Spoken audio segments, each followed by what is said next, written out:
that was my first real look at a climbing death, and it shook me then to put the body in the bag, and then Bob's father was there when we got back to rescue cache, so yeah, I could see the grief it was causing to a parent, and it shook me then.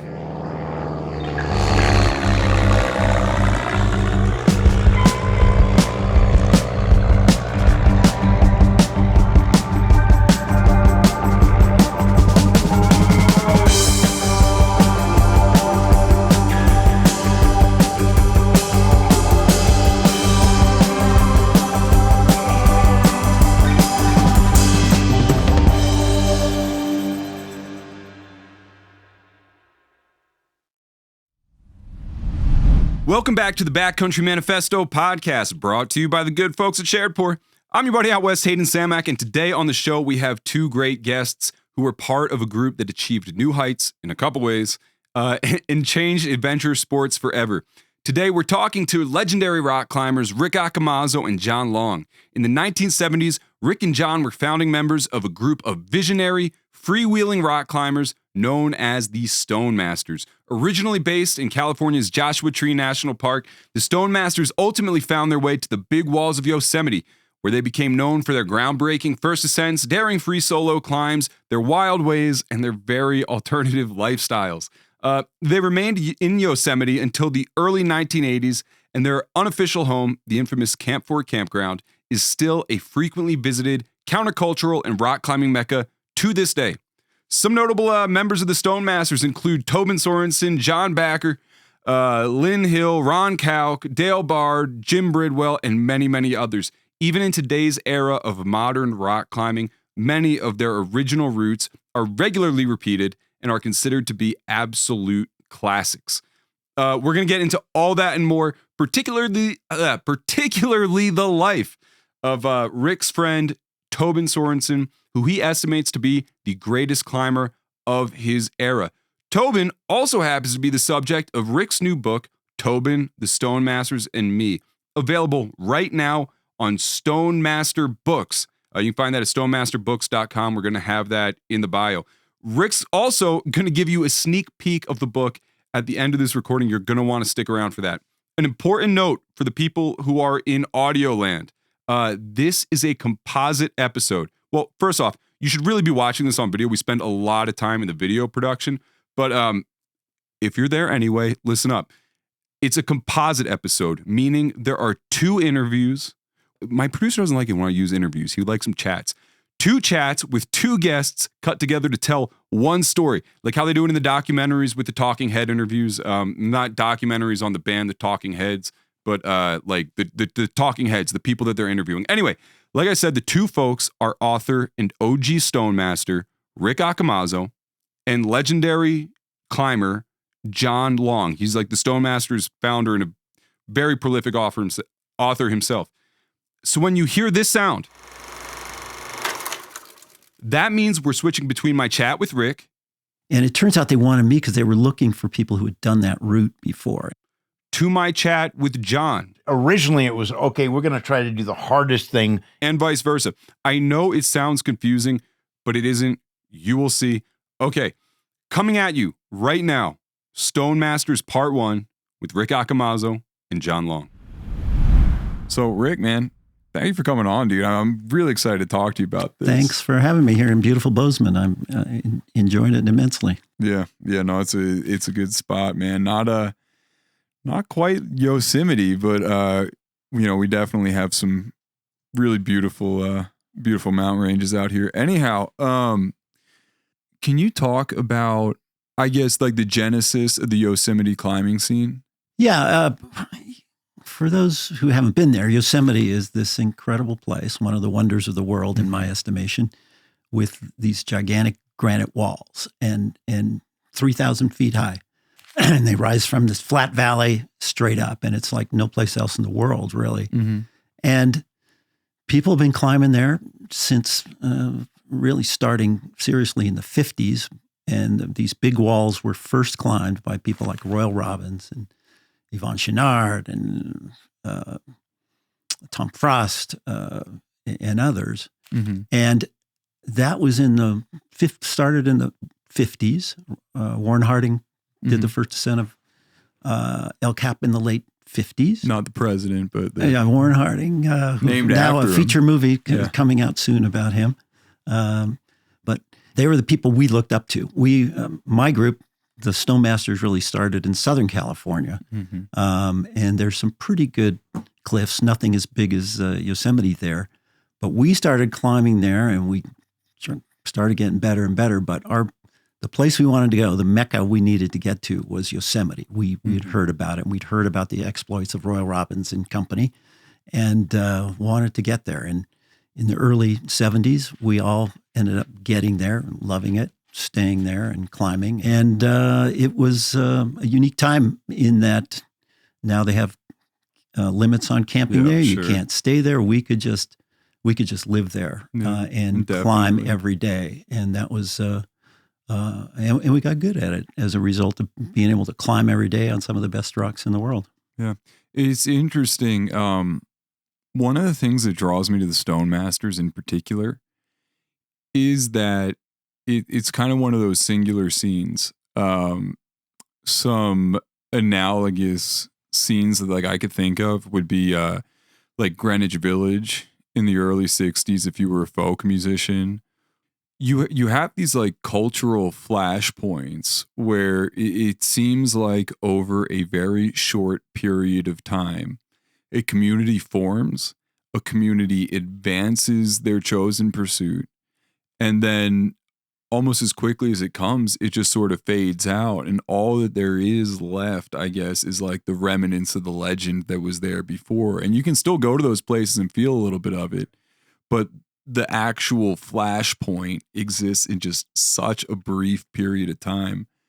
And it seems like that was really what the Stonemasters were. I mean, well, I think that's fair to say. If you want to think about outdoor sports analogies, that even started in Southern California, you look at the skateboard scene. Oh, that's a way better example than that's a similar sort of thing. Flashpoint in West LA there with what's the name of the movie? Lords of Dogtown. Yeah, Dogtown group out there. That's a similar sort of thing. And surfing was undergoing at that same time the shortboard revolution, which is led to today's modern surfing. Mm-hmm. And you can even think about snowboarding started there. Yeah. Tom Sims and the experiments of snowboards were happening in Southern California too around the same time. I thought it's interesting parallels to other outdoor sports. Yeah. You were one of your really good buddies and one of your mentors, I guess, or because you became peers, right? But early on, he was a mentor, was John Long. Yeah, John Long is a fascinating character. He had and has a big personality. He's very gregarious guy, very self-confident. I compare him as a climber to Muhammad Ali. He could talk a great game. He had bluster. He had self-confidence that he was going to be, early on as a teenager, he knew he was going to be a great climber. And he became a great climber. And sort of like the way that Muhammad Ali could say, I'm going to win this match and predict that he's going to win when he was the underdog, and then follow through with his talent and make it happen. John would do the same sort of thing. He said, and one story I tell is that before we went to Yosemite, when it was still this Mecca that we wanted to get to, we were in Joshua Tree, and these two climbers who had been to Yosemite, Eric Schoen and Kevin Worrell, they said, have you ever bouldered in Camp 4? Which is... Explain what bouldering is for somebody who might not Bouldering know. is just climbing without ropes on boulders up to 10 or 20 feet high. Yeah, and so you can do some very, very hard things, harder than what you typically could do on a rope, because it's harder to repeat those same moves. To get all the way up there. All the way up there and practice them over and over. On the ground, you can just step back down or jump back down and keep trying it. So anyway... He's crushing these hard moves. These guys are impressed, and they say, well, have you ever bouldered in Camp 4 in Yosemite? And John said, oh, man, of course I have. I've done all those problems. And I didn't say anything. Those guys he was left. bullshitting? And, well, I walked over to John. I said, you and I both know we've never been to Yosemite. I know you haven't been. I know I haven't been. Why'd you tell him that? And he said, oh man, I know I could do those problems. Yeah. And next year when he went, after he graduated high school, sure enough, he could do those problems. So that's John's a unique character that way, and just fun person to be with. And he's magnetic. He's kind of a magnetic, charismatic personality. And when he moved from his climbing a lot in Southern California to residence basically in Yosemite, I was supposed to go with him the first summer that he went, and I broke my wrist in a high school basketball game, so I couldn't go. So I didn't go till the next summer. And the next summer when I showed up, and John had already started residence there. You could see his fingerprints all over. No, people talked like him. Yeah. I was amazed. He had become, Jim Bridwell was sort of the king of Camp 4 at that time, but John was on his way to becoming the new king. The heir apparent. The new king of Camp 4, yes, exactly. Dude, thank you for coming out here, man. Let me some Montana. Yeah. Let's start with Rick, because Rick has already told the audience a lot about you. The person that Rick likes to talk about least, apparently, is himself. Yeah. I originally knew Rick because he was a swimming star. Yeah. He was an all-American water polo player. You'd watch him play. You'd never get this from him, but we would watch him play. It was like a man amongst boys. He could score whenever he wanted. And we're talking about a 5A Southern California school. That's a big school with a giant swimming program. Rick's a stud. Oh, my God. Like, generational talent. And when he started rock climbing, man, it was like releasing a shark in the ocean. Yeah, because that was the thing. During Rick's, and that's why I asked this question, during Rick's entire interview, he was just, my buddy John did this. My buddy Tobin did this. You couldn't waterboard a brag out of Rick. Dude, he did stuff that none of us would have. Like what? Like he could just get out there looking at giant falls and keep his head together in ways that none of us could. It was a lot of high risk, improvisational. But like forget like just like the pure risk. It was taking that understanding that all the moves were going to be improv. Yeah, not only that, but also technically really difficult with what's considered now to be very primitive equipment. Right. Yeah. So he, you put all those things together and oh my, it's really, he did some very formidable stuff. And, he and Tobin, there's a kid from Southern California, goes over the French Alps and does the hardest route in the Alps. And it stays that way for like 15 years. Nobody repeated it. No, Drew Coulier direct. It's still one of the big, plums. A world-class alpinist goes, oh yeah, we did Drew Coulier correct. It's like, wow. That's a notch. Yeah, that's a real notch, real feather in your hat. He did that way back in the late 70s. So Stonemasters, do you know who coined that term? It's a little bit of a mystery. I'm not sure that anybody really knows where it came from, but I suspect it was Mike Graham that did it, because Mike was the one who first started calling people Stonemasters, and it was somebody who had repeated this first ascent Valhalla. It was at Suicide Rock, and it was the first the Yosemite grading scale that now goes up to 515 so it's basically a scale from 1 to 15 or 16 even these days. Well, explain that. So you say 515, right? Right. And it's written 5.15. Exactly. The 5 denotates something, and then the 15 denotates the skill level. Well, it all relates to the old Sierra Club, Southern California Sierra Club classification system for their outings. And 1 was just walking on flat ground. 2 was walking uphill. 3, you had to use your hands a little bit, kind of scrambling. 4, you might use a rope, but no pitons. This is rough. A serious scramble. And then 5 meant you had to use ropes and pitons, technical climbing, basically. Yeah. And then they divided that level 5 up in starting at 1 and going. At that point, it was the decimal system. They call it the Yosemite decimal system. 5.10, 5.10. Yeah. 10 was the hardest thing. Yeah. Well, at Suicide Rock, people started doing harder routes, and they created a new classification. They went off the decimal system, Right. made it 5.11. Yeah. Okay, 511. But you can think of it as just a scale on 1 to 11 at the time, and then 12. Now it goes up to 16. And in order to become a Stonemaster, you had to repeat Valhalla. do Valhalla because what was that rated at that time? It was 511. So 511. So it was the hardest. It was It was harder than anything else, and it got into the guidebook as like they published guidebooks every few years, and Chuck Wiltz had a guide and said that was the only climb that was at that rating. So everybody wanted to do it, and so we eventually did do it. Various combinations of our group, and Mike Graham kept a list of who did it, and you had to become a Stonemaster. You had to have repeated that climb, Valhalla.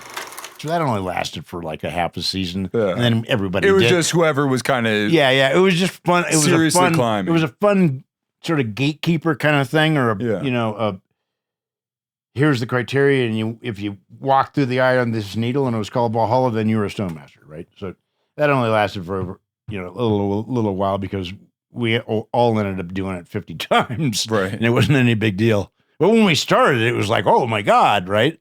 Who are some of like the climbers that kind of were Stonemasters?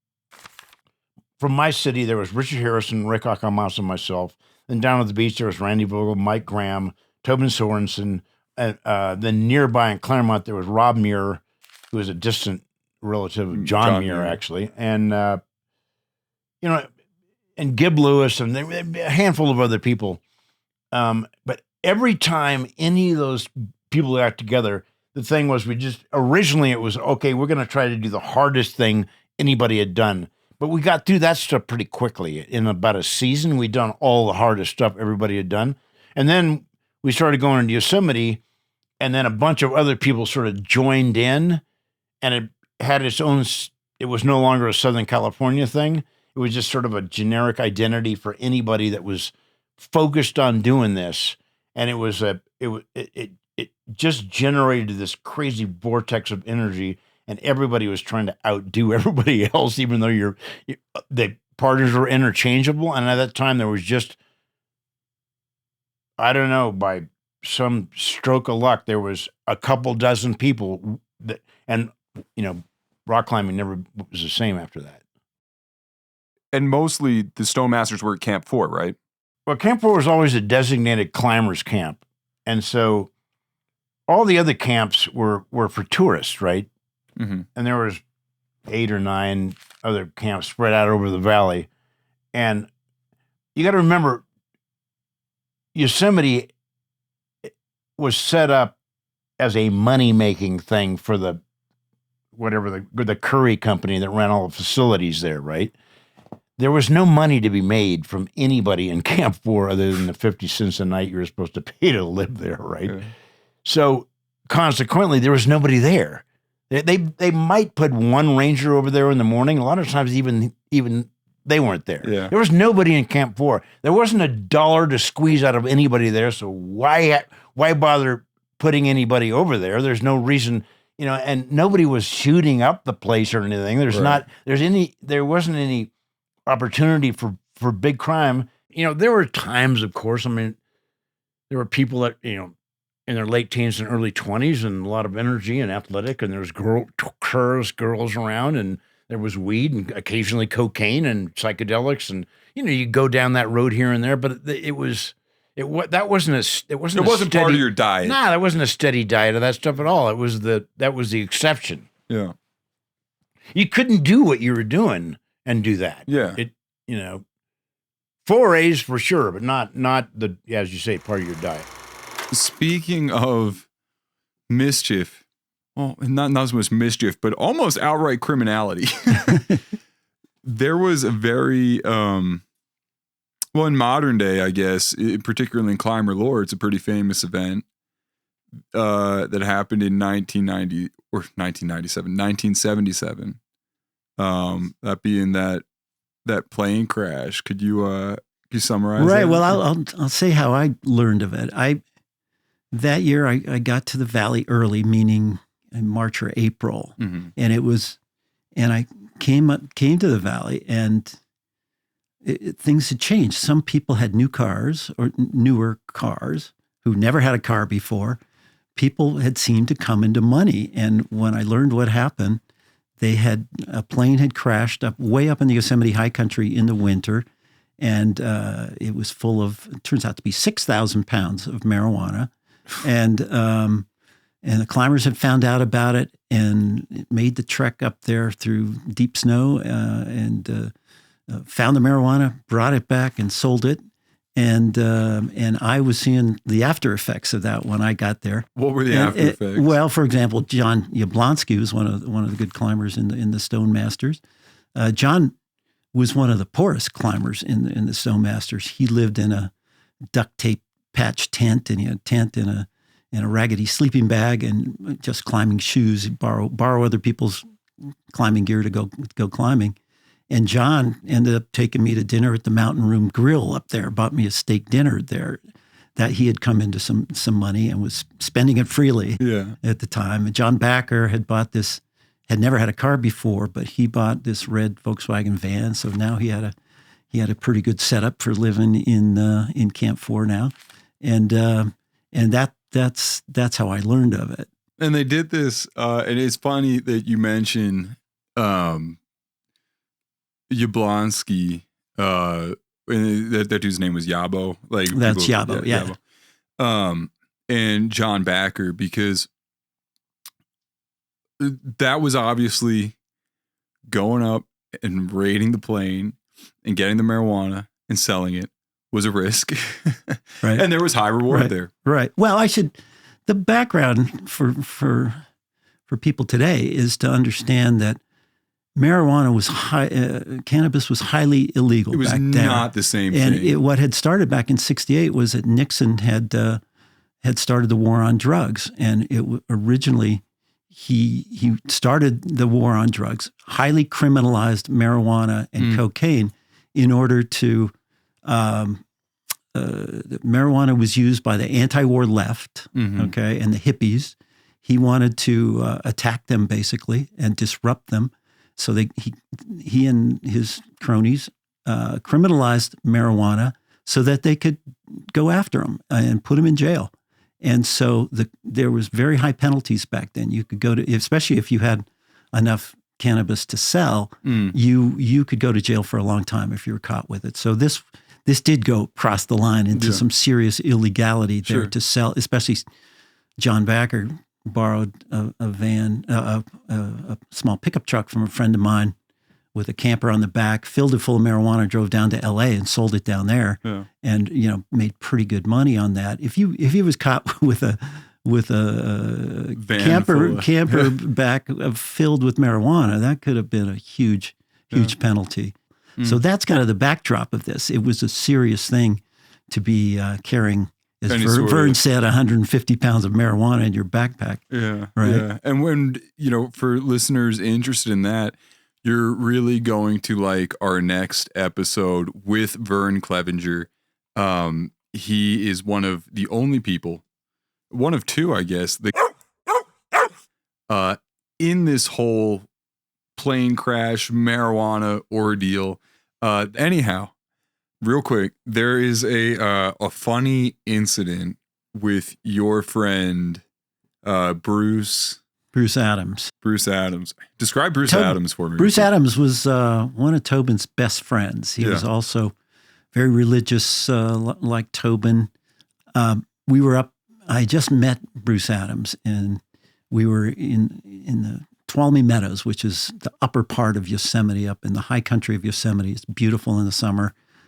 Great climbing there on the big granite domes. It's a different kind of climbing than down in Yosemite Valley.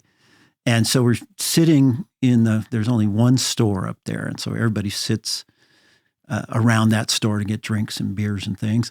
And we were sitting at a picnic table, a bunch of climbers. And Bruce and his party had come up had driven up from Southern California. And to get to Yosemite, you have to pass through the Central Valley, which is this rich farmland where most of the food in the United States is grown, all kinds of fruits and vegetables. And so there had been there was boxes full of peaches on the side of the road as they were coming up, and they couldn't resist it. They nabbed one of these boxes, Stole it. and to put it bluntly, they stole these peaches and brought them up, and they had them on the table, and we're sharing with everybody. And we were eating these peaches, and it was wonderful. The summer in Tuolumne is like paradise, and we're eating these peaches sitting there, and the parking lot is right there, and so. In this parking space right next to us comes a car. They stop, and out get like 6 nuns in full habit. They're like, and wow, we've never seen this before. We don't know what to say to them. They get out. They're looking at us, and Bruce Adams stands up and said, "Oh, come on over. You know, we have a lot of peaches. Would you like to have some with us?" And they say, "Oh, well, okay, thank you, young man." And there was one, the Mother Superior was the leader. And so they come over and we're all eating peaches together, and they talk about what great peaches they are and what a beautiful place. And Bruce is saying, "This is such a beautiful place, isn't it? Tuolumne Meadows, one of God's great creations." And they're saying, yes, you're right. And then suddenly, the conversation sort of dies and it's an awkward silence. And Mother Superior says to Bruce, "These are wonderful peaches. Where did you get them?" And Bruce looked her right in the eye and said, "We stole them." and that was my introduction to Bruce. He's a great guy. And that's like so much of how I, looking at it from the vantage that I have, that's kind of been my feeling about the sort of vibe in Camp 4. It was a lot of these things that were not so much criminal as they were like impish. You know what I mean? Like, I would agree with that. Nobody was doing great crimes there. People were doing, impish prank-like things. I'd say, that's more of the flavor. Well, you compare it to Robin Hood and the Lost Boys a lot in your book. Yeah. It was like the Lost Boys. We had that freedom to do what we want. Not Robin Hood, Peter Pan and Peter Pan. Lost Boys. And it was, that's the way it felt, is that, we're up there without adult supervision and doing something we loved. We weren't, it was focused. It was focused on climbing. That's why we were there. But there was a lot of free time otherwise that we had to kill that would lead to mischief and impish behavior, as you say. So tell me about the relationship with the denizens of Camp 4 and the Rangers. Yeah, it was an adversarial relationship. It was. Was it a friendly, like, adversarial relationship? Was it a wink and a nod, or was it like? Well, there was a dichotomy there. It was adversarial in that the Rangers were trying to. They started to have this law enforcement kind of mentality, and it wasn't there at the beginning when we were there in Yosemite. It wasn't. And I'm talking about the early 70s. The Rangers were backcountry Rangers. And it's part of the story about Nixon's war on drugs that the Rangers became more trained in law enforcement, started carrying guns, and started trying to bust, the denizens of Camp 4 for petty crimes or for marijuana or whatever. So it was adversarial. So most of the time it was adversarial. But on the other hand, the Rangers did not have any expertise in rock climbing or and they couldn't rescue people who got in trouble on the walls. And who'd they rely on? And so they had to rely on the climbers in Camp 4. And so then they would hire us to be on the rescue team, and they'd pay us by the hour. And so we'd get a little money for it. And then we were, these rescue experts, that they looked up to help them out. And help take people off the walls who got in trouble and broke their leg or fatalities, whatever it was. So describe kind of the average rescue, I guess, or what was kind of the average thing that you were dealing with on the day-to-day? It if it didn't involve a fatality, if we were just rescuing somebody who broke their leg or were stuck because a storm came in, a rainstorm, cold storm came in, and they couldn't continue. We, like for example, did a rescue on Half Dome where some climbers were pretty close to the top, but a big storm came in and they couldn't continue from the hypothermia, and we got helicoptered to the top and lowered down, which is what you would do to rescue at the top, a person. You get helicoptered to the top, you lower these big ropes down, and get to them that way from the top.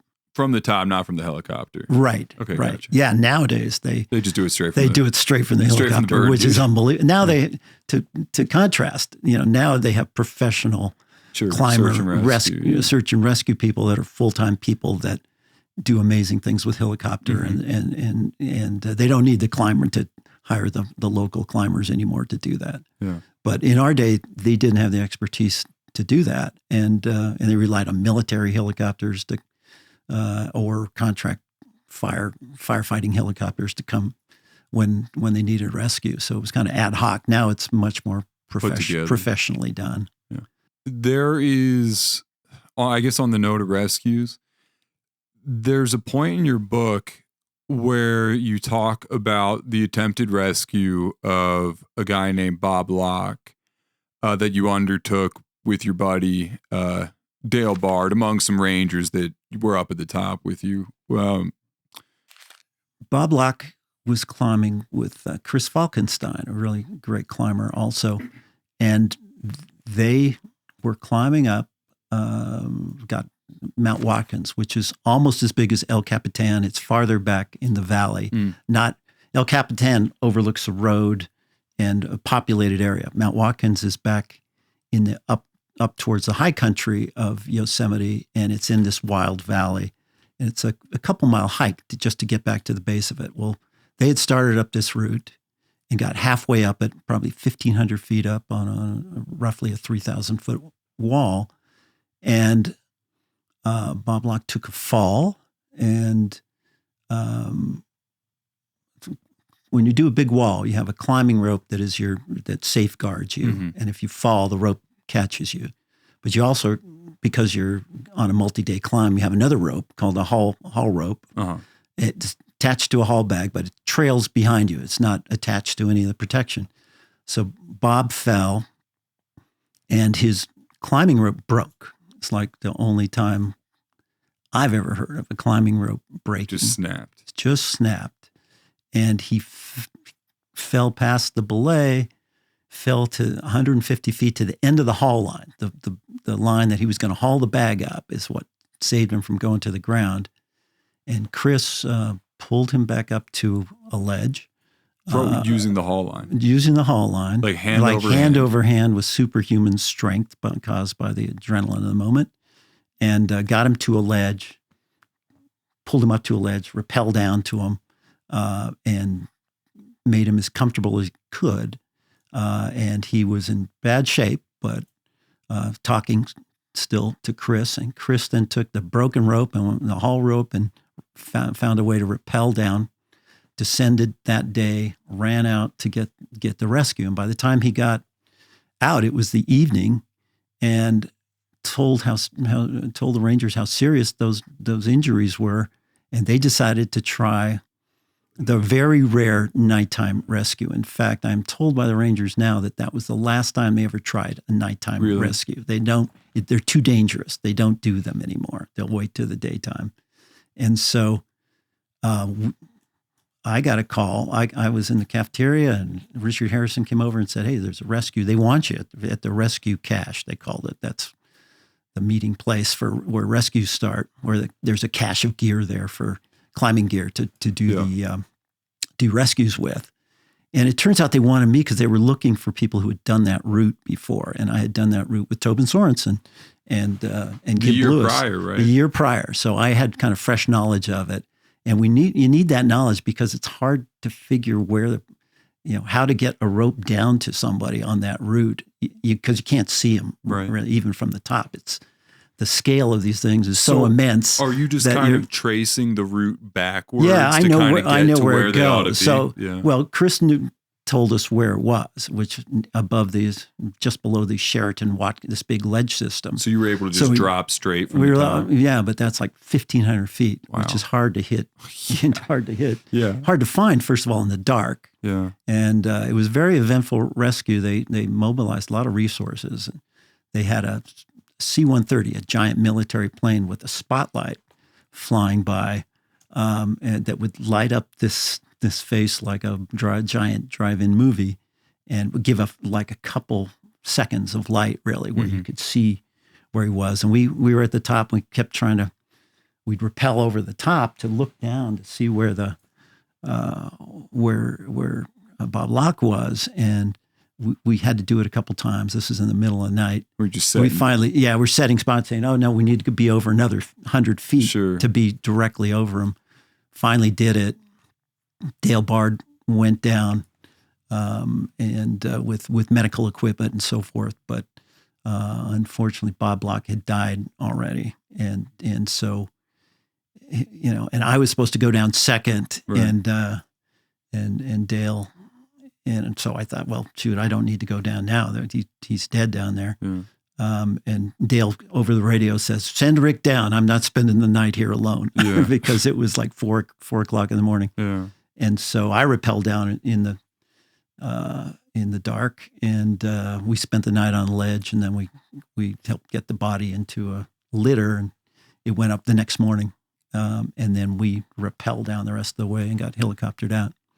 Yeah. But that was my first real look at a climbing death, and it shook me then to put the body in the bag, and then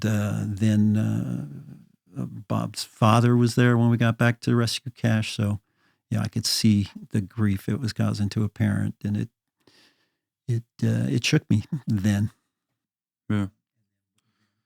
Now, in reading your book, man, I was really surprised at just how much soloing or free solo adjacent activities I guess you guys pursued at that point in time. And when I say like free solo adjacent, I mean like huge gaps between putting in equipment, and to the point where if you fell, I mean, you almost might as well not have had a rope in a lot of circumstances. Yes, it helps to explain that climbing was different back then. Yeah.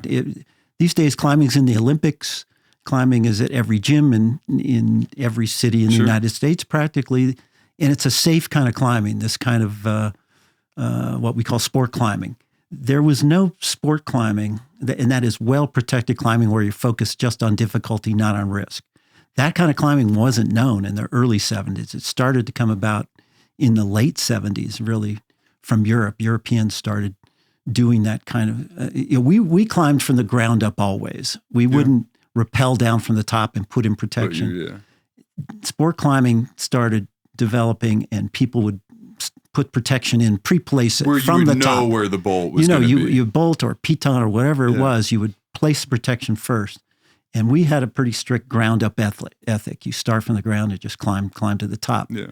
And if you don't know where the next safe spot is, too bad. Right. And so it entailed more risk and it's just today, you can still do what we call trad now, traditional climbing, still involves more risk than sport climbing. But for us, it was an essential part of the game. The game was climb as hard technically as you could, as hard a move as you could, climb on smaller holds, more sustained difficulty, but also people were admired. I say that in the book that difficulty was plotted on two factors: the technical difficulty and risk, and the danger of it. And it was a part of that game that if you could control your mind in a dangerous situation and keep your head and climb through without taking a big fall or potentially killing yourself, that was a skill that was admired and still admired to this day. Look at Alex Honnold. It still goes on these days at a much higher level. But that's, what you marvel at with somebody like Alex Honnold or John Beck or Peter Croft or these other people who are great soloists, and Tobin Sorenson too, is that ability to control their mind in dangerous situations. There is, it's very difficult to quantify this stuff, but one of the ways that rock climbers have learned how to deal with this in a sane way, intuitively everybody knows this, but as a sort of protocol, is that you do not challenge difficulty and danger at the same time. You just don't. If it's really hard, it's got to be really safe. Yeah. Right? If it's really dangerous, it's got to be really easy. Oh, okay. Right? See, the thing that made Tobin so crazy was he would do really hard things that were really unsafe. And that was just something that just intuitively, look, if I don't mind riding my bike on a single track that has a big drop off. The single track is dead flat and it's got no bumps in it, and I'm a good rider. But if there's pitches and bumps, dude, I'm not doing that, right? And I don't mind going 1,000,000 miles an hour down a file trail if it's really good, even if there is a big drop off. But you start putting, you start thinning it out and having it be like the edge of El Cap and yada yada. You start thinking about not doing it or slowing down or something, right? You just don't do both. You don't do hard and dangerous at the same time, right? So you can deal with the uncertainty. Most people like to deal with the uncertainty of hard. I mean, I'm going to keep it safe. Like the system's pretty safe, and I don't know whether I can do this, but it's because I don't know whether I can technically do it or not. I'm not going to pay the piper if I can't, right? The thing about traditional climbing is you're going to pay for it. That's what made it so exciting, is it wasn't inherently safe. So you had to really be careful.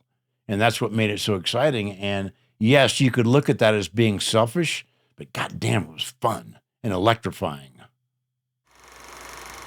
When sport climbing came and it started to move essentially, eventually to be an Olympic sport, the practitioners of that kind of climbing, like John Backard, thought that you were just gutting the sport. Just rejected it. Yeah. He said, if you take the risk out of it, you're taking the essential part of it out of it, and it's not the same sport. That was the attitude when there was that change from traditional climbing to sport climbing in the late 70s, early 80s. Yeah. So that plane crash happened in 77, and another thing happened in 77. In some instances as a result of the money gleaned from that crash. And, in other instances, like with your friend Tobin, by alternative means. So it was an evangelical trip. He was going across the pond to spread the good word. Tobin didn't have any money either, as most of us didn't. And he arranged to travel different places on missionary trips. And he had a missionary trip in the summer of 1977, where he got paid to go over and smuggle Bibles into Bulgaria. That was the Iron Curtain. It was sort of this. So you're telling me that at the same time, people were smuggling bales of pot from Yosemite into LA, Tobin was smuggling Bibles into Bulgaria? It's an interesting contrast. With same sort of, is a stark perhaps contrast, even worse, dude. perhaps even worse consequences if you were caught. Well, yeah, the Iron Curtain, this was the days of the Soviet Empire, and Bulgaria was behind what we call the Iron Curtain at that point. And if they were caught, they could have, as John Long says, end up in a gulag somewhere for years and years.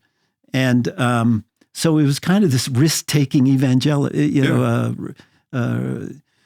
evangelism, missionary, extreme, missionary work, basically, is what it was, this macho missionary work. And Tobin was into that with this group. And then he flew over there, and then somebody, one of the people on his trip said, "Oh, it's a shame you're so close to the or Tobin was talking about, I wish I could go to the Alps." And one of the people on his trip said, "Well, I'll pay for it to send your gear over here. You should get to go to the Alps." And that's how he ended up appearing at my tent. I was already in Chamonix for that summer. Were you? Yeah. And I didn't know he was coming. All of a sudden he appeared at my tent. he knew I was there. Well, there's one campground for English-speaking climbers. Oh, sure. He knew to find me there. Yeah. So then we started climbing together, and I had a couple weeks to go on my trip. I had to catch a flight in London in a couple weeks, and I had to get back there, but I wanted to do one more good climb, and we ended up doing together. Tobin, just off the couch, basically did this climb. It was the best climb I ever did. This thing called the Drew Couloir Direct, a new route on the famous Aiguille de Drew in Chamonix, which is a beautiful peak. And we did a variation on this route that had never been done before. That was probably the hardest ice climb in the Alps at that time. Mm. And so Tobin did that right off the couch. He led some of the hardest pitches, and I left to go back to start law school. I was starting law school that fall, and Tobin stayed on for another 3 months or so, and had what I think, in my opinion, is the best single season that anyone's ever had in the Alps. He had a tremendous record of bold climbs there, new routes on the great north faces of the Alps, and it culminated with a free solo winter ascent of the north face of the Matterhorn, which and he almost was the first one to ever do a winter solo ascent of the Matterhorn. It turned out to be the third solo winter ascent, maybe the second free solo. That's unbelievable. And in just that one, couple month period that he was there, and I don't think anybody's done that much hard climbing in their single season there. What do you think draws somebody who's like that to take risks that a lot of other people would think were just like completely irresponsible? Well, some of it was just this culture of climbing that we had then. It's just what it was. Well, it was an admirable thing to do. This is how you got recognition from your peers and from the climbing magazines. If you did more and more dangerous climbs, that was sort of the progression. If you did one dangerous climb, well, next time you might, you had succeeded at something and you had controlled your mind in a dangerous situation. That was admired among your peers and among the climbing community in general. I mean, and it's still to this day. You look at Alex Honnold, he's still playing that kind of risk progression, the game where nobody ever thought of free soloing El Capitan, but that's kind of the logical progression of people in Yosemite Valley that were doing more and more risky climbs with people like John Backer, Peter Croft, even and others who liked the feeling of being able to control their mind in a really dangerous situation, and other climbers looked up to that. I mean, that was part of our culture. Eventually, climbing killed Tobin. Yes. Do you want to talk about that at all? Sure. Tobin died trying to do a really difficult solo climb, part of it free solo without a rope. But when he died, he was trying to do a solo second ascent of the great north face of Mount Alberta, which is in the Canadian Rockies between Jasper and Banff. Can you describe that climb at all? Like, do you know like the details of it? Like, sure. Just to give like the listeners kind of a right. picture. It's very different than Yosemite that we've been talking. Yosemite is at 3,000 feet. There's no snow and ice when people climb it most of the time. It's just pure rock climbing difficulty. And good rock. The Canadian Rockies are different. They're limestone rather than granite, and it's much looser rock. Holds fail. Rock falls from the top. And this face is 3,000 feet or more. It's got it's about 2/3 of it is a big ice face at 60 degrees or something. And then there's another ice face on top of that, but it's an alpine environment, mixed snow and ice, I guess is the best way to explain that to the audience here. And so it's a different kind of, instead of climbing with your hands and feet on, bare hands, you're using gloves and ice axes and crampons, these spikes on your feet to progress. And Tobin was an expert in that, probably best in the world at that type of climbing. In 1980, he tried this great problem. This only had one ascent, the North Face, and he wanted to do it not only the second ascent, but do it solo, do it alone. And it was a daunting prospect. He was I quote in the book his letters to his fiancée at the time. He was very worried about it. He was very scared about it, but he'd always overcome his fears and succeeded on these great climbs before. But this time something happened, a hole pulled off, or a rock fall happened. He was roped, but he was doing what's called roped soloing. So he had just a rope tied to one single piton. That was all his safety net. And when he fell, the rope pulled onto that piton and pulled it out, and he fell 2,000 feet to the base of that North Face. So, so that's how Tobin died. And as in the book, I deal with the aftermath of it. Because you were informed when a reporter called you up and was like, "Hey, are you Rick Accomazzo?"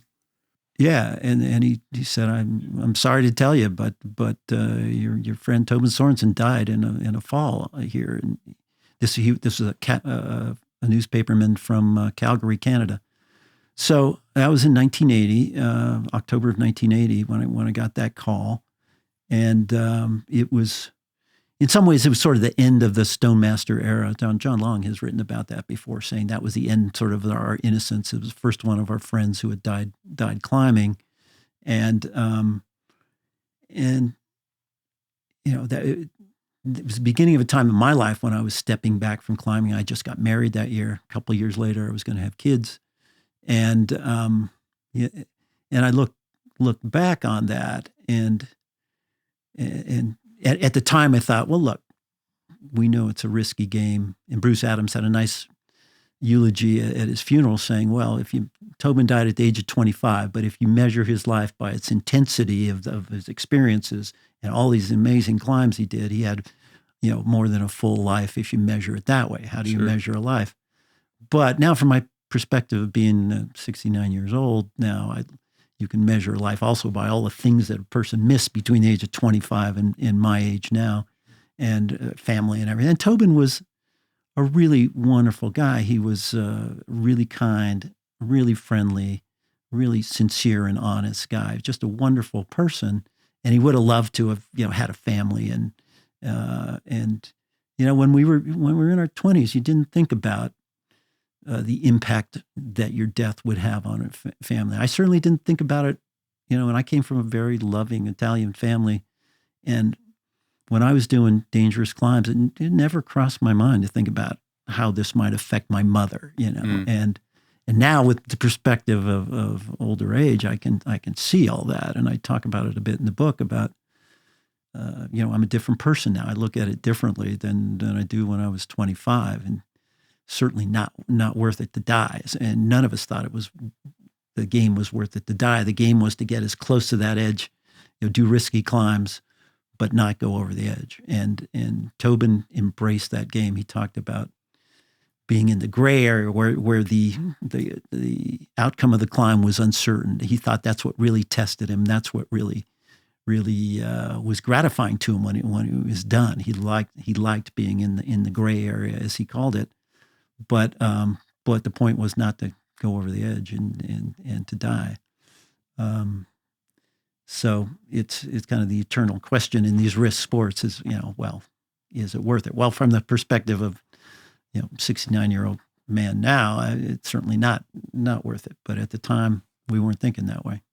We were making a cost-benefit analysis. Right. That was the farthest thing from our minds. Think about, well, is this the benefit we're getting out of this really worth the potential cost? We weren't thinking that way. If you were to try to succinctly capture the ethos of your buddy Tobin in like a sentence or two, how do you think you might do that? Well, it's like I said, Tobin embraced that game of high risk alpinism, and he loved it. And I know he didn't want to die, but it was, he was really good at it. He was I say the best in the world at it. And when you're really good at something, you want to do more of it, and you want to use your talents. And this was the talent he had, and it's kind of intoxicating that you do one dangerous climb, and there's plenty more out there. There's always another goal, and Tobin just kept upping the ante each time that he was. It wasn't enough just to repeat a climb that somebody else had done. He had to do a new route, and a new route that nobody had even, that was at the top of the game at that point. Or if he's doing the north face of Alberta and he couldn't just get a partner and do a second ascent of it, he had to do it in better style and more dangerous style to do it solo. So that is kind of the logical progression of the game that high-end alpinists embrace to this day. One of the things that I always wonder about, because we're talking about like pushing right up to the edge. When it comes to people that are pushing the edge on an elite level, do you think not like a necessary end, but like the logical end is that many of them really don't end up making it? And you see it all the time with with folks like Backer and Right. Dean Potter, like more recently, and Right. Those, like I say, those risk sports are intoxicating at that level. Dean Potter base jumping, those, you talk to base jumpers, they get a tremendous feeling out of it, and it's hard to step back from it sometimes. And there's a time, I think everybody who engages in these risk sports should step back from it, from the risky stuff. Tobin was thinking about stepping back from it. He had told his brother he was going to do just kind of one more serious climb, and then he was going to get married in a couple months. He knew he had other responsibilities, and but he went one climb too far. Do you think climbers have any sort of ethical responsibility to their like friends and family, like not to die? Yeah, that's a tough one. I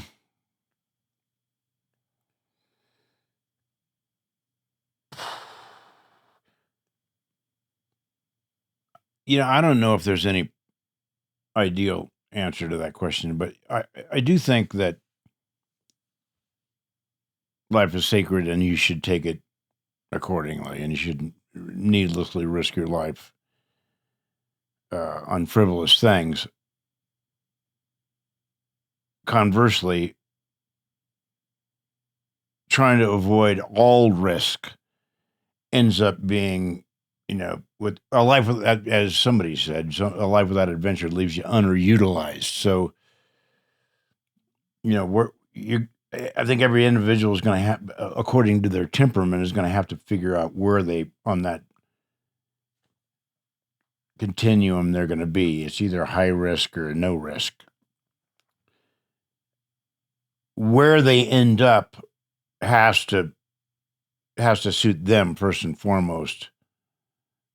But I do agree, the more that anybody goes towards risk, the more selfish it becomes. That said, the greatest things, adventure-wise, or a lot of the greatest things that have happened as far as people doing new things, could, in one sense, be considered to be extremely selfish. So, whether I'm not certain there's an easy answer for that. And the more responsibilities that you have, like for instance, when I got married and had my first kid, I completely cut back on the death-defying stuff because I just didn't feel right doing it anymore. But had you asked me to do that earlier, I would have said, forget it, I'm doing it. So if you have to ask, I've always said this on the risky kind of things. And you get to the upper end of the adventure world, and it's going to be risky, man. There's just no way around it. And if you have to ask why somebody's doing that, then no answer is ever going to be enough for you, ever. because you're looking for a logical justification, but there isn't one. Do you think that there's some sort of like hierarchy of nobility in selfishness? Like, so the least noble selfishness being like, I had a bunch of, I ate a whole plate full of cookies that my girlfriend baked before she could have one. And the most like, selfishness, presumably, or the most noble form of selfishness, pursuing, take George Mallory trying to push for the first legitimate summit attempt of Everest. Yeah, well, some of those things are victories from, like, at least an astronaut. Yeah, in one sense, those kind of things could be thought of as victories for humanity, because you're being able to broach the outer limit of what is possible. And you can say, well, that doesn't really matter. Well, it sort of does. And that is that it shows you what can be accomplished when you're not completely prohibited by fear of doing it. What is acting in the face of great fear look like? And when people look at that, can they take that into their life and use it to their advantage in their day-to-day living? Oftentimes that's the case. So how many times have you heard people go, I was in this struggle in this thing, and I just thought of so-and-so doing this. Yeah. And I'm like, I know I can get through this, right? So in this like conceptualization of moral accounting, there is an equation where inspiration and example sort of makes the selfishness noble enough that it becomes less of a...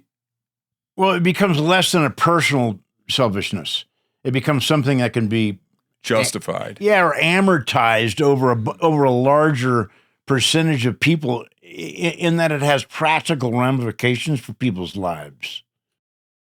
In the same way that somebody like me listens to Bob Dylan and kind of understands that legacy, for like the aspiring rock climber who's interested in the culture, in the history, what do you hope is like the thing that they take away from the Stonemasters?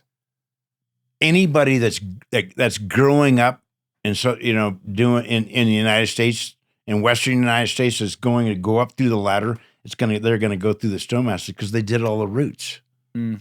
So as you get better and better, I mean, the people now are gone way past what we're doing, but you have to go through the ranks to get up to the upper levels, and you're going to hit a strata of difficulty that go, oh, these guys did that really way back then. That's pretty neat. And it's the routes themselves that are the statement. It was great to have a part of that, because it's like, all right, something that'll outlive me. Pretty interesting, because those things are still cool. Even, especially to the person coming along that's starting to get good, and they get on something that's like, oh shit, this thing's hard. Oh, they were doing that back 80 years ago or whatever, 100 years ago. And this weird gear. The moon pretty boots. Cool. Yeah. And we had fun, it's exciting times, man. You look out there and go, hey, what can we do? And you figure it out, in a great place, outdoors, good friends. Yeah. History. And it was fun doing historical things because you knew you were doing them. How would you reflect on your time on the Stonemasters, or of the Stonemasters, or your Stonemaster affiliation and that counterculture in general? How would you wrap up the Stonemasters for somebody? Well, my experience of it was that it was, a really great time of my life. A few responsibilities except to try and climb as hard as I could, and an amazing game we were playing in an amazing place on the planet, one of the most beautiful places on the planet, and this incredible area of nature. It's one thing to go to Yosemite and explore the hiking trails. We were on the vertical. We were exploring Yosemite from a different dimension. You were in it. We were in the vertical part of it that most people don't get to see, and that was an incredibly rich experience. I still have indelible memories from it and great friends. You make friends from that time. They're still my best friends, people from that era. So from my experience, with the exception, you temper that with the people that I've lost along the way. Sure. But for me, from my experience, I wouldn't trade it for anything. It was part of who I am, and some of my best memories besides the birth of my children and my wife and my family. Tobin is somebody that you care deeply about. He was, Yeah, one of my best friends, and a unique individual in a group of really wild characters. He was a wild character in a whole group of really wild characters, but in a different way. Tobin was not, wouldn't drink beer, wouldn't smoke cannabis. He was, but he loved to climb and loved to climb hard. He loved to push himself to the edge. He was, we talked about this, that risk was a part of the game. Well, Tobin excelled in these risky climbs where you either going to make this thing, make the lead, or you're going to fall off and suffer serious consequences. Tobin would always just go for it when that happened.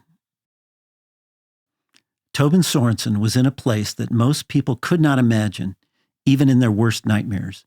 He was clinging to a north-facing, ice and rock wall, towering above a Canadian glacier, 1,000 vertical feet from the summit of a massive peak, Mount Alberta, many rugged miles from the nearest road. He was utterly alone. The only way off was to climb up through the loose limestone, where he tested holds that broke off in his hands with frightening regularity. But Tobin was exactly where he wanted to be. At 25 years old, he was the most accomplished alpine wall climber in the world, and there was no one with a better chance of succeeding at his latest goal, the second ascent of the north face of Mount Alberta in Canada's Jasper National Park, and the first ascent alone. There were only a handful of people in the world who might have considered tackling this mountain by this face, and no one else had considered trying it alone. When he looked down, he saw several hundred feet of vertical rock wall, and below a 60-degree ice field stretching for 2,000 feet to a glacier. For anyone else, it would be dizzying. For Tobin, the view was routine. The climbing was hard and the protection was sparse. He drove a V-shaped angled piton into the rock, but this was all the safety net he had. That one piton was the only chance to stop him if he fell. He was ascending slowly and carefully. Rope soloing required him to climb a pitch, placing pitons as he went. Then he had to descend that same rope length to take out the gear he had placed.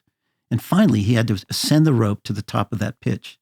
To get up the rock band, he would have to climb it twice and descend it once. The pale yellow rock of Mount Alberta was not solid like the granite he learned to climb on a decade ago in Southern California.